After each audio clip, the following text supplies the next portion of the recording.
Hello friends, welcome to Experience Assam. Sordi জ্বৰ হৈ থকাৰ বাবে মোৰ মাতটো অলপ বেয়া হৈছে তথাপি ভিডিও নবনাও বুলি ভাবিছিলো যদিও আপোনালোকৰ সুবিধাৰ্থে বনাই দিলো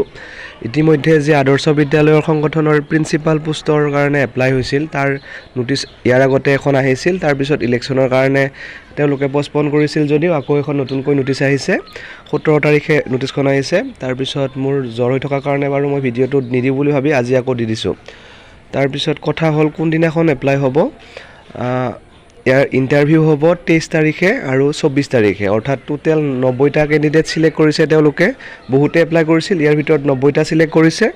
আৰু তাই 90টাৰ ভিতৰত প্ৰথম দিনা 45টাৰ হ'ব অৰ্থাৎ 23 মে তাৰিখে আৰু নেক্সট 24 তাৰিখে হ'ব বাকি 45টাৰ অৰ্থাৎ টোটাল 90টা ক্যান্ডিডেটৰ সিলেক্ট কৰিছে তেওঁলোকে ইন্টাৰভিউ কাৰণে তাৰ পিছত আকৌ ইন্টাৰভিউ যাৰ ভাল হ'ব তেওঁলোকৰ কাৰণে সিলেকশন প্ৰক্ৰিয়া হ'ব যেগিটা পোষ্ট আছে হেগিটাৰ ওপৰত গতিকে আপোনালোকে ভিডিওটো চাব পাৰে মই ইয়াত দিছো ক্যান্ডিডেটৰ লিষ্টখন এটা ভিডিও বনাই কেনে ইয়াত নেক্সট দেখাই দি আছো আপোনালোকে এখিনি চাই লব আপোনালোকৰ নাম আছে নে নাই